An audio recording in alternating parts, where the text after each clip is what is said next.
Olá pessoal, sejam bem-vindos a mais um encontro aqui no nosso canal. A pergunta é como se livrar do medo? Como se livrar do medo?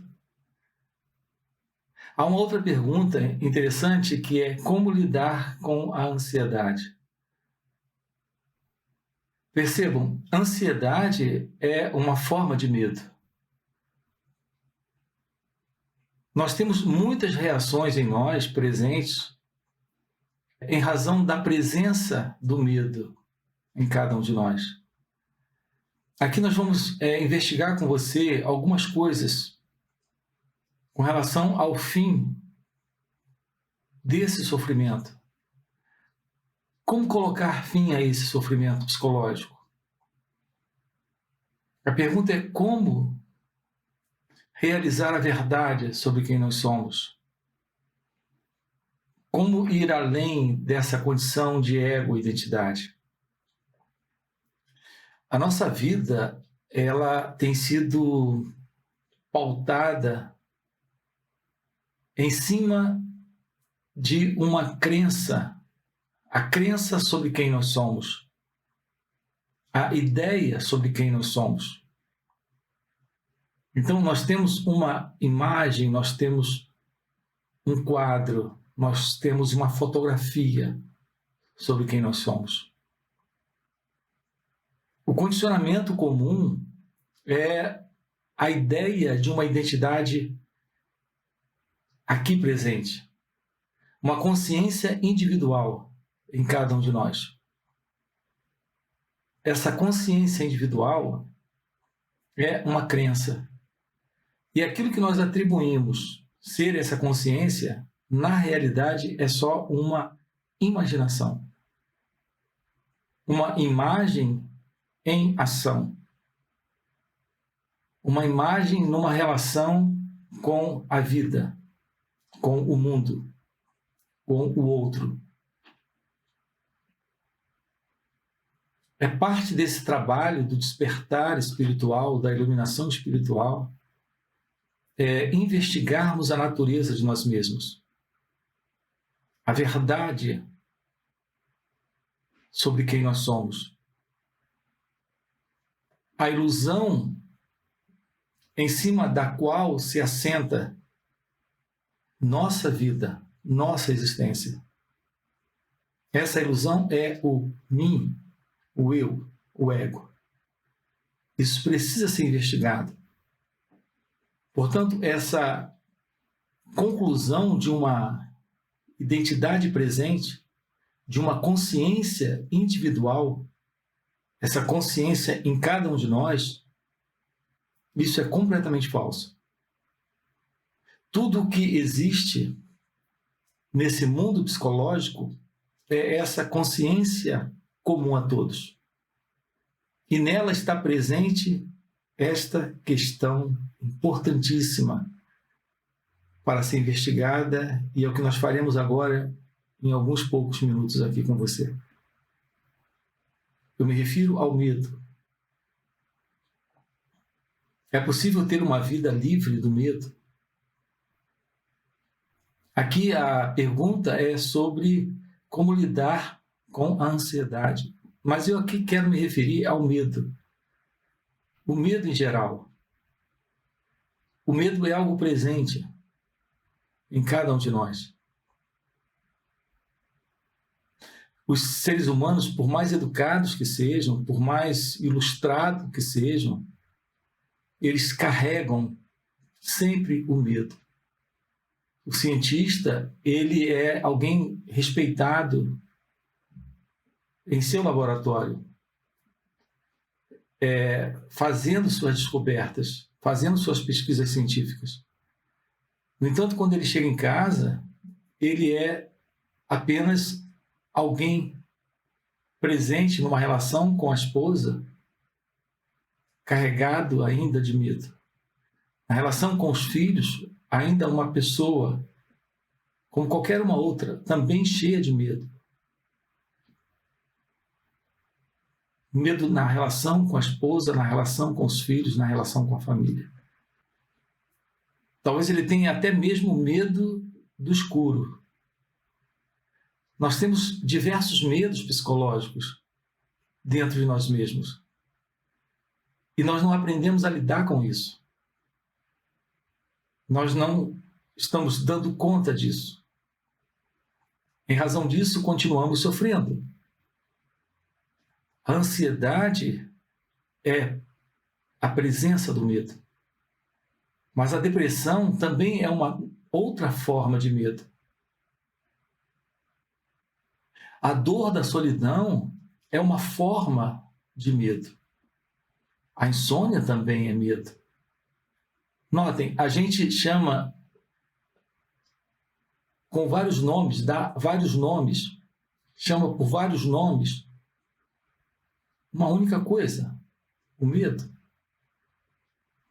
E o medo, ele se sustenta neste eu, neste mim. E o que é basicamente esse mim? O sentido de separação. Uma identidade presente numa relação com o outro, com a vida, com a existência, em conflito. Uma inadequação é a presença desse mim, desse eu, desse sentido egóico.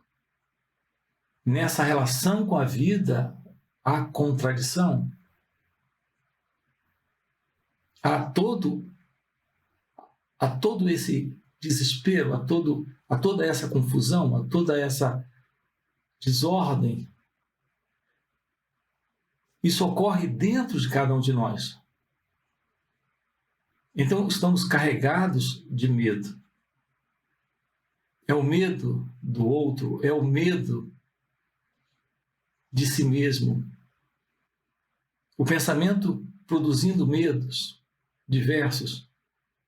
Existe esse diálogo interno, esse monólogo interno, a lembrança do que me ocorreu ontem e que tenho medo que volte a se repetir hoje ou amanhã. Notem que o medo, ele se assenta na memória, na lembrança, na recordação. É a base dessa imagem que eu trago, que eu tenho de mim mesmo, que eu tenho do outro. Essa imagem é medo. Primeiro, como é que se forma esse medo? Como é que se forma essa imagem que sustenta o medo nas relações? Não só o medo biológico, fisiológico, esse medo é algo natural, é instintivo, é biológico, é o medo nesse organismo de autopreservação. Ao se ver diante de um precipício ou de uma cobra, de um animal peçonhento, há um afastamento, há uma reação no corpo de autoproteção, de autodefesa, diante de um iminente perigo, ou de algo que possa provocar um prejuízo no corpo, alguma forma de sofrimento. Então há esse medo. Mas existem esses outros medos, que são os medos psicológicos, assentados dentro dessa estrutura do ego, dessa autoimagem. E como é que isso se forma? Veja, sempre no contato com alguma coisa ou com alguma experiência, alguma coisa sempre aqui é registrada nesse mecanismo, nesse organismo, nesse cérebro.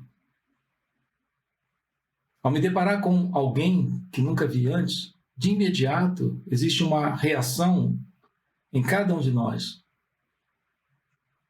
de tirar uma fotografia daquela pessoa, porque o sentido egóico carrega sempre o medo do novo. Ao se deparar com aquela pessoa novamente, o ego precisa se sentir à vontade, precisa se reconhecer naquela relação. quando é pela primeira vez, ele tira uma foto, a relação pode ter apenas alguns segundos, poucos minutos, mas é o suficiente para que uma fotografia seja tirada e uma conclusão psicológica aconteça dentro de cada um de nós. Isso cria uma imagem. E no próximo contato, o contato será um contato entre essas imagens. E será esse contato estará acontecendo com base nessa separação, o que é basicamente conflito.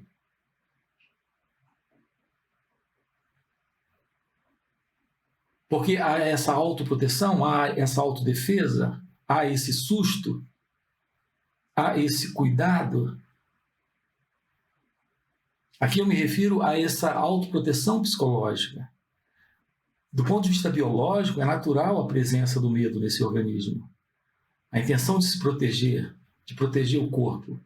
Mas existe essa estrutura psicológica da autodefesa egóica, da autodefesa egocêntrica. A imagem se forma exatamente assim. Ao me encontrar com você, você me dá um elogio. Isso cria uma imagem. Eu gosto de você. A partir de então, eu sou seu amigo.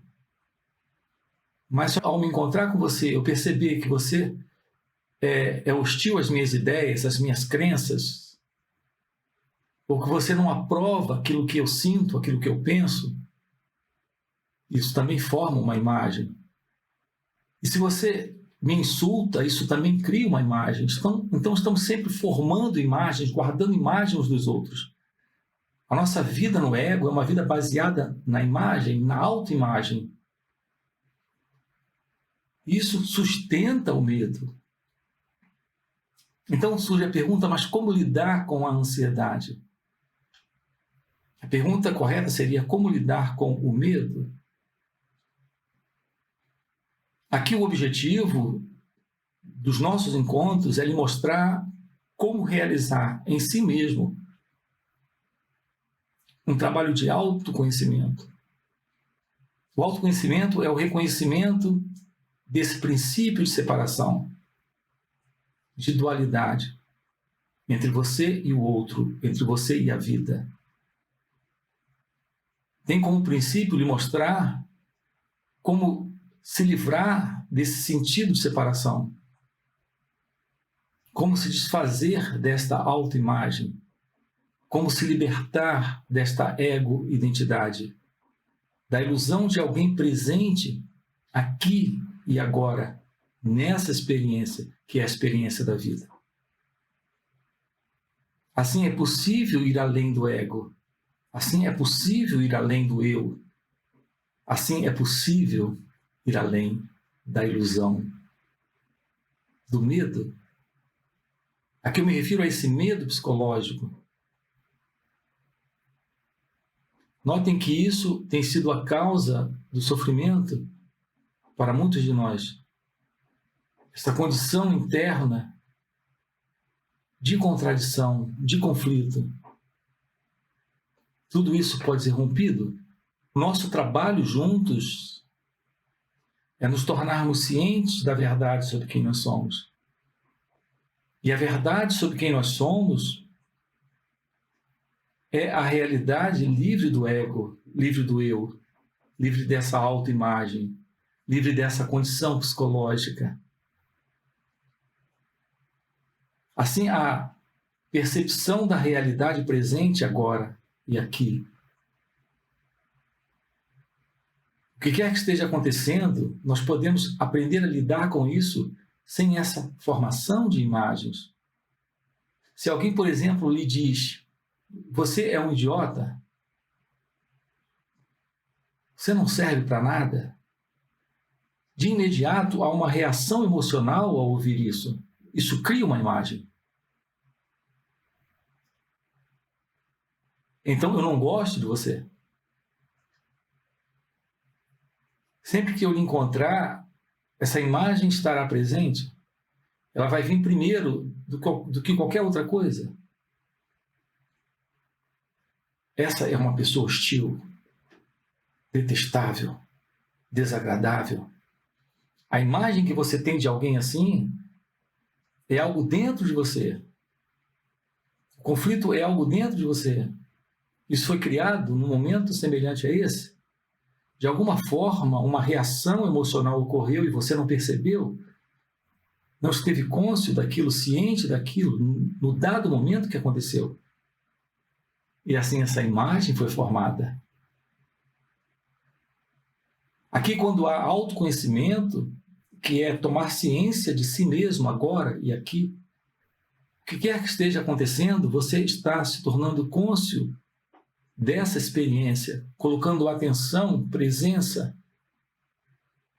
E quando isso acontece, esse sentido de dualidade, desse eu, quando essa experiência surge, não aparece.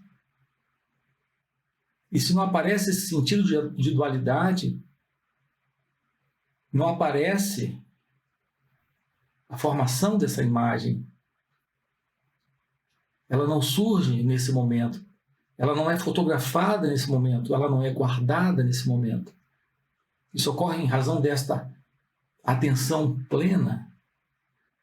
Isso é chamado de mindfulness, esta consciência de estar presente aqui e agora. Notem que isso é a base da real meditação. Estar cônscio de si, como pura consciência, sem uma identidade presente nessa experiência. Assim não ocorre essa reação emocional. Assim não ocorre essa formação de imagem e essa fotografia não é guardada. Então você está livre desse sentido do eu, nessa experiência. É necessário aprender a olhar sem o observador, a ouvir sem esse ouvinte. É preciso aprender a estar cônscio de si, agora, aqui, momento a momento. Então acontece o ver, acontece o ouvir, assim como acontece o falar, sem a implicação de uma identidade presente, para ganhar algo com isso, para se livrar de alguma coisa com isso. Esse sentido do eu, quando aparece em cada um de nós, é para censurar, para criticar, para julgar, para avaliar, para concordar, para discordar. E tudo isso são reações vindo do passado. Reações de sentimento, de emoção, de sensação, baseado já nesta imagem. Não só uma imagem nova é formada, como para aquela imagem que já está formada, coisas novas vão sendo acrescentadas dia após dia após dia. Mas quando há essa atenção, há esse estado de presença, há esse estado de consciência, de plena atenção, essa atenção plena é mindfulness, é a palavra em inglês para atenção plena, esta consciência, esta presença é real meditação. Então a pergunta, como lidar com a ansiedade? Observando que quando o estado está presente, você pode reagir a ele, ou você pode apenas estar atento a esse estado. Esse estado que se apresenta é como qualquer uma outra experiência se apresentando. Você pode reagir a isso, ou você pode estar atento nesta atenção, cônscio, nesse instante, desse estado, sem colocar esse elemento que compara, que julga, que rejeita, que quer se livrar. Diante de um quadro de emoção negativa, diante de um quadro, a primeira reação desse eu é de se livrar, é de não acolher, é de rechaçar, é de lutar contra. Quando você faz isso, você fortalece o sentido de alguém presente nessa experiência. Em outras palavras, você fortalece o estado. Ele não é visto, ele não é reconhecido como ele é. É um estado, mas não tem alguém dentro dele. É uma dor, mas não tem alguém nessa dor. Isso ocorre com o pensamento. Os pensamentos são tagarelas dentro da sua cabeça e você não os observa. Você está sempre se identificando com o próximo pensamento. O pensamento, ele anda em fila. Surge um, você se identifica. Surge outro, você se identifica. Você nunca está atento, ou quase nunca está atento ao que se passa dentro de você. Apenas você se confunde, você se embola, você se identifica com esse pensamento. Então surge esse, aquele, aquele outro. Então há esse pensar compulsivo, pensamento compulsivo, lidar com o pensamento compulsivo é como lidar com a ansiedade, é como lidar com o medo, é como lidar com qualquer outro quadro psicológico. Uma aproximação disso se faz necessária. Não um afastamento através do julgamento, da rejeição,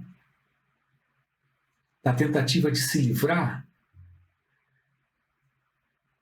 Isso sustenta a dualidade, a ilusória dualidade de alguém presente nesse quadro, nessa sensação, nesse pensamento, nessa experiência.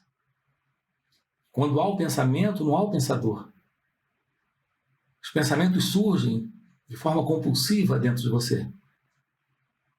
São pensamentos compulsivos. Lidar com esses pensamentos significa estar consciente da presença dele, desse pensamento, porque é um de cada vez.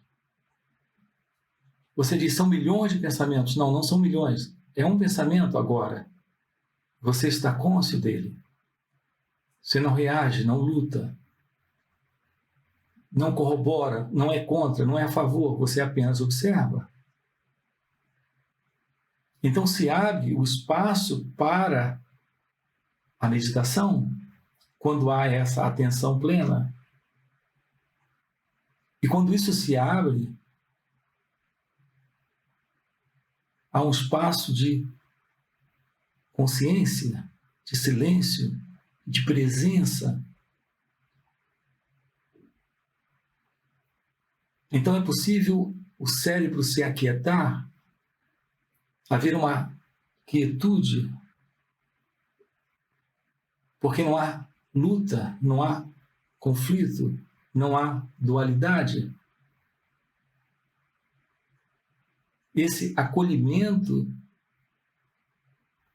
sem se confundir com a experiência, mas apenas nesta observação, revela algo extraordinário, revela esse silêncio,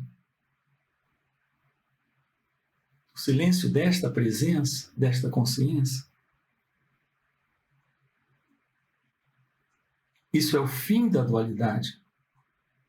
Isso é o fim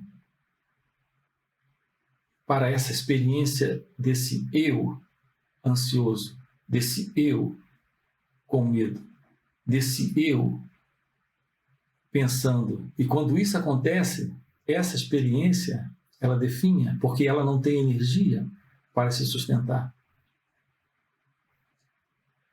Então, um processo no próprio corpo acontece de mudança. Uma vez que a meditação está presente, e aqui eu me refiro à real meditação, Aqui em nosso canal nós temos falado sobre a real meditação. Nós temos uma playlist, estamos tratando disso aqui com vocês. Como agora estamos colocando. Isso aqui é parte desta real meditação. Estamos colocando para você. Temos uma playlist tratando desse assunto aqui com você, sobre a real meditação. E há uma outra playlist importantíssima que é o despertar da Kundalini. Porque quando a meditação está presente, há esse espaço, há esse silêncio, essa quietude, essa energia que antes estava dentro desse processo de dualidade e cultivo dessa imagem no medo, ou em qualquer quadro de infelicidade. Um desses quadros psicológicos de infelicidade. Essa energia agora está à disposição da consciência. E aí acontece uma mudança no corpo, porque acontece o despertar de uma energia presente que reside dentro do corpo e também fora dele, que é a energia da Kundalini. Essa energia é pura consciência e ela opera uma mudança nesse organismo, nesse mecanismo. Nas próprias células cerebrais há uma mudança, há uma transformação com o despertar da Kundalini. Os sábios já conhecem isso há milênios. A felicidade é a natureza da consciência, é a natureza do seu ser. A presença da felicidade é a mudança radical dessa estrutura psicofísica, toda essa herança ancestral, psicológica e fisiológica do ser humano pode sofrer uma alteração, uma mudança, em razão do poder desta presença que é essa consciência em cada um de nós. Portanto, aqui não se trata de estratégias criadas pelo próprio pensamento para lidar com o pensamento. Nós não usamos aqui expedientes ou estratégias paliativas. Você pode fugir temporariamente, mas não há uma solução de continuidade para essa condição, porque o sentido do ego ainda está presente. Então você pode até melhorar, mas isso não resolve. Esta ansiedade diminui, esse medo diminui. Então você pode aplicar alguma técnica terapêutica, auto-hipnose, a meditação terapêutica, a meditação para diminuir a ansiedade, a meditação para conciliar no sono, a meditação para melhorar a insônia, a meditação para diminuir a depressão. Então, existe a meditação para a depressão, para a ansiedade, para a insônia, e tudo isso são técnicas terapêuticas, ok, maravilhosas, mas como expedientes de fuga da dor. E aqui estamos lhe mostrando como ir além desse sentido egóico, desse sentido do eu. O propósito desse canal é lhe mostrar como despertar para a sua natureza divina, para a sua natureza essencial. Como realizar o seu ser. Isso é iluminação espiritual. É a realização de Deus. Isso sim é o definitivo fim para esse ego, esse mim, esse eu, para essa autoimagem, para todo esse sofrimento psicológico sustentado